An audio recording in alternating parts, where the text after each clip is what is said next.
बिस्मिल्लाहिर्रहमानिर्रहीम। Welcome to mister Z academy. जैसा कि आपको मालूम है हमारे टेंसेस की वीडियो चल रही हैं और अपनी प्रीवियस वीडियो में फ्यूचर इंडिफाइनिट टेंसेस और फ्यूचर कंटिन्यूअस टेंसेस को कवर कर चुके हैं। अगर आपने हमारी वो वीडियोस नहीं देखी हैं तो ऊपर आई बटन में उसका लिंक है, आप जाके वो वीडियोस देख सकते हैं। आज जो हम डिस्कस करेंगे वो होंगे फ्यूचर परफेक्ट टेंसेस। ये फ्यूचर परफेक्ट टेंसेस किस तरह से बनाए जाते हैं और ये क्या मीनिंग देते हैं in English grammar. So let's get started.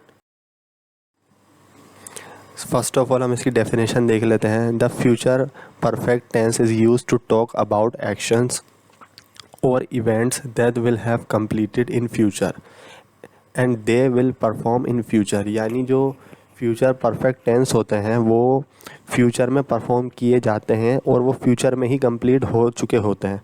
यानी वो अभी हम काम नहीं करेंगे, वो काम अब हम फ्यूचर में करेंगे स्टार्ट और वो फ्यूचर में ही कंप्लीट हो जाएगा। तो बेसिकली ये फ्यूचर परफेक्ट टेंस हमें बताते हैं कि कोई काम जो हम फ्यूचर में करेंगे वो कंप्लीट हो चुका होगा या वो कंप्लीट नहीं हो चुका होगा। तो ये हमें बताते हैं फ्यूचर परफेक्ट टेंसेस। इसका हम फार्मूला देख लेते हैं। Formula of making future perfect tense. अच्छा, इसको बनाने का जो फार्मूला है वो बहुत आसान है, कोई इतना मुश्किल नहीं है। इसकी जो हेल्पिंग वर्ब होती है वो होती है विल हैव। विल हैव आप सबके साथ लगा सकते हैं। सब्जेक्ट कोई भी हो, ही हो, शी हो, इट हो, आई हो, दे हो, सबके साथ हम लोग विल हैव लगाएंगे। सबसे पहले हम लोग सब्जेक्ट लगाते हैं। जैसा आपको मालूम है कि हर फार्मूले में सबसे पहले सब्जेक्ट लगता है, अफर्मेटिव और नेगेटिव में। फिर हेल्पिंग वर्ब होगी। अब हेल्पिंग वर्ब क्या है? Will have. यहाँ पे हेल्पिंग वर्ब आ जाएगी सब्जेक्ट के फ़ौरन बाद। फिर वर्ब की थर्ड फॉर्म लगाएंगे। अच्छा, वर्ब की कितनी फॉर्म्स होती हैं ये हम अपनी वर्ब की वीडियो में कवर कर चुके हैं। अगर आपने हमारी वो वीडियो नहीं देखी है तो ऊपर आई बटन में उसका भी लिंक है, आप जाके वो भी वीडियो देख सकते हैं ताकि आपको वर्ब की फॉर्म्स के बारे में मालूम हो जाए। फिर उसके बाद होता है ऑब्जेक्ट। ठीक है, ये बन जाता है अफर्मेटिव। लेकिन अगर मैं इसको और नेगेटिव बनाऊंगा तो मैं सिंपली ही इधर नॉट लगा दूंगा। नॉट कहाँ लगेगा? नॉट लगेगा विल और हैव के बीच में, यहाँ पे। अगर यहाँ पे हम लोग नॉट लगा देंगे तो ये बन जाएगा नेगेटिव।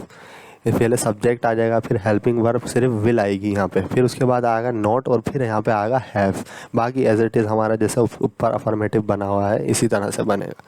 लेकिन अगर मैं इसको इंटेरोगेटिव बनाऊंगा तो मैं सिंपली हेल्पिंग वर्ब को मैं पहले ले आऊँगा। यानी विल जो है यहाँ पे आ जाएगी पहले, फिर सब्जेक्ट आएगा, फिर यहाँ पे हैव आ जाएगा, फिर उसके बाद सारा एज इट इज़ हमारा वर्ब की थर्ड फॉर्म ऑब्जेक्ट और फिर इन दी एंड क्वेश्चन मार्क हम लगा देंगे। तो ये बन जाएगा हमारा इंटेरोगेटिव। लेकिन अगर मैं इसको नेगेटिव बनाऊंगा, इंटेरोगेटिव नेगेटिव बनाऊंगा, तो मैं सब्जेक्ट के फ़ौरन बाद और हैव से पहले यहाँ पे नॉट लगा दूंगा। तो ये बन जाएगा इंटेरोगेटिव नेगेटिव। यानी पहले आएगा हमारा विल आएगा यहाँ पे हेल्पिंग वर्ब, फिर यहाँ पे सब्जेक्ट आएगा, फिर यहाँ पे नॉट आ जाएगा, फिर नॉट के फ़ौरन बाद हम लगाएंगे हैव और बाकी एज इट इज़ हमारा फार्मूला होगा जैसे ऊपर है। तो ये इसका फार्मूला होता है। आप इसका स्क्रीनशॉट ले लें और इसे याद कर लें ताकि आपको बनाने में आसानी हो। अब हम इसकी कुछ एग्जाम्पल्स देख लेते हैं। I will have gone to home. मैं घर जा चुका होऊंगा। यानी मैं ये घर जाने का जो काम है, यहाँ पे देखिए गॉन आ रहा है, ये वर्ब की थर्ड फॉर्म है। वर्ब की फर्स्ट फॉर्म जो होती है वो होती है गो, सेकंड फॉर्म होती है वेंट और थर्ड फॉर्म होती है गॉन। तो यहाँ पे हम वर्ब की थर्ड फॉर्म का यूज़ कर रहे हैं जो कि है गॉन। अब यहाँ पे विल हैव क्या है? ये है helping verb. I will have gone to home. मैं घर जा चुका हूँगा। फॉर एग्जांपल आप कल मेरे घर आएंगे तो मैं आपको बता रहा हूँ कि जब आप कल मेरे घर आएंगे तो मैं घर जा चुका हूँगा, यानी मैं घर पहुँच चुका हूँगा जब आप आएंगे। तो इस सिंपली मैं ये क्या बता रहा हूँ यहाँ पे कि मैं जो फ्यूचर में कोई काम करूँगा, जाने का काम, वो मैं कंप्लीट कर चुका हूँगा। I will have gone to home. मैं घर जा चुका हूँगा। ठीक है, इसी तरह अगर मैं इसको नेगेटिव बनाऊँगा तो यहाँ पर मैं लगा दूँगा नॉट। ठीक है, I will not have gone to home. मैं घर नहीं पहुंच चुका हूँगा या मैं घर नहीं जा चुका हूँगा। यानी फॉर एग्जांपल आप कल मेरे घर आएंगे, मैं बताता हूँ कि मैं कल घर नहीं जा चुका हूँगा या मैं नहीं पहुँच चुका हूँगा घर। तो सिंपली यहाँ पे मैंने नोट लगा दिया। नोट कहाँ लगाया मैंने? हेल्पिंग वर्ब विल के फ़ौरन बाद और हैव से पहले। यानी जो हेल्पिंग वर्ब हैं दोनों विल हैव, इसके बीच में अगर हम लगा देंगे नोट तो ये बन जाएगा नेगेटिव।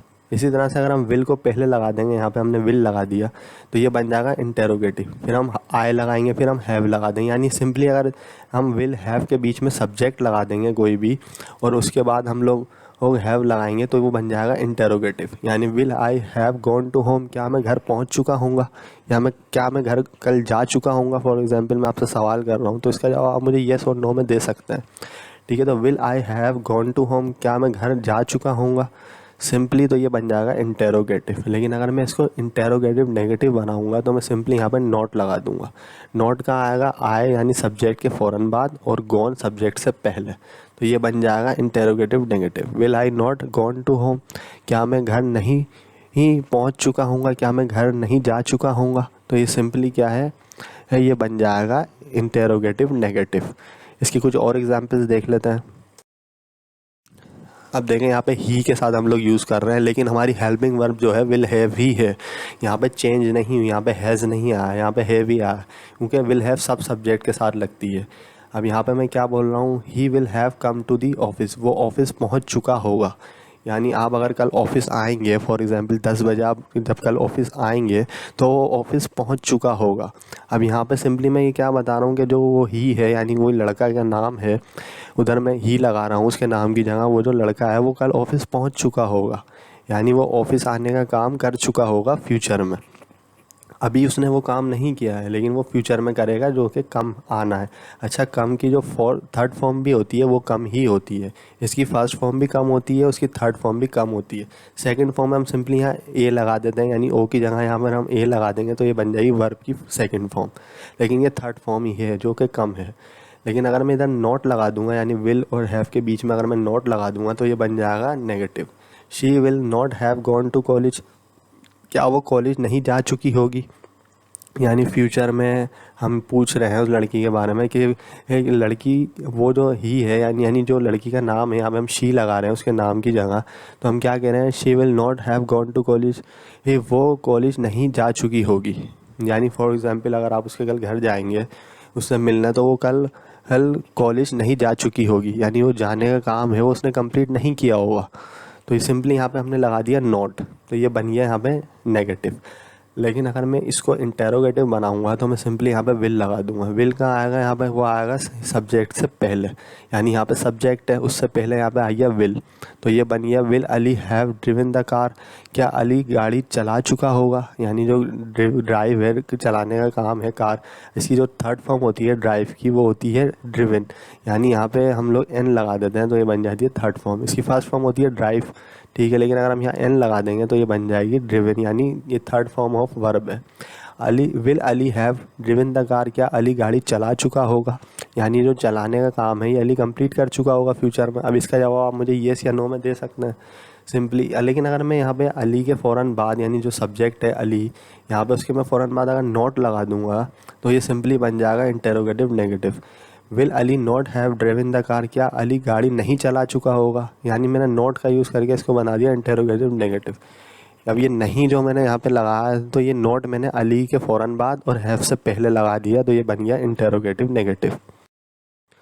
अब यहाँ पे हम फ्यूचर में कुछ और एग्जांपल देख लेते हैं इसकी। We will have played for Pakistan, हम पाकिस्तान के लिए खेल चुके होंगे, यानी जो हम ये खेलने का काम है जो हम फ्यूचर में करेंगे वो हम कर चुके होंगे, यानी वो कंप्लीट हो चुका होगा फ्यूचर में। अच्छा, ये प्लेड क्यों आ रहा है यहाँ पे, देखें यहाँ पे वर्ब की जो फर्स्ट फॉर्म होती है प्ले, वो ये होती है प्ले, ठीक है, सिर्फ ये होती है वर्ब की फर्स्ट फॉर्म। लेकिन अगर ईडी यहाँ पे लग गया तो ये बन गई वर्ब की थर्ड फॉर्म, ये बन गई यहाँ पे वर्ब की थर्ड फॉर्म। और जिसके बारे में मालूम कर रहे हैं, we will have played for Pakistan, हम पाकिस्तान के लिए खेल चुके होंगे, यानी हम ये काम कर चुके होंगे। लेकिन अगर मैं यहाँ पे नॉट लगा दूंगा बीच में तो ये बन जाएगा नेगेटिव। यहाँ पे आप देखेंगे we will not have played for Pakistan, हम पाकिस्तान के लिए नहीं खेल चुके होंगे, यानी वो हमने काम कंप्लीट नहीं किया होगा, तो ये यहाँ पे नॉट लग जाएगा सिंपली विल के फ़ौरन बाद और हैव से पहले, तो ये बन गया नेगेटिव। लेकिन अगर मैं इसको इंटेरोगेटिव बनाऊंगा तो मैं विल को पहले यहाँ पे लगा दूंगा, पहले विल आ जाएगा, फिर यहाँ पे मैंने दे लगा लिया, यानी इसकी मीनिंग क्या होगी, will they have played for Pakistan, क्या वो पाकिस्तान के लिए खेल चुके होंगे, यानी वो एक से ज़्यादा लड़के हैं, 2 हैं, 3 हैं, हम उसके बारे में मालूम कर रहे हैं कि क्या वो पाकिस्तान के लिए खेल चुके होंगे। तो इसका जवाब भी आप मुझे येस या नो में दे सकते हैं, तो ये बन गया इंटेरोगेटिव। सिंपली विल पहले आ जाएगा, फिर यहाँ पे सब्जेक्ट आएगा जो कि दे है, फिर यहाँ पे हैव आएगा, तो ये बन जाएगा इंटेरोगेटिव। लेकिन अगर मैं यहाँ पे नॉट लगा दूंगा, यानी दे के फ़ौरन बाद और हैव से पहले, तो ये बन जाएगा interrogative negative. Will they not have played for Pakistan, क्या वो पाकिस्तान के लिए नहीं खेल चुके होंगे, तो इसका जवाब भी आप मुझे येस या नो में दे सकते हैं।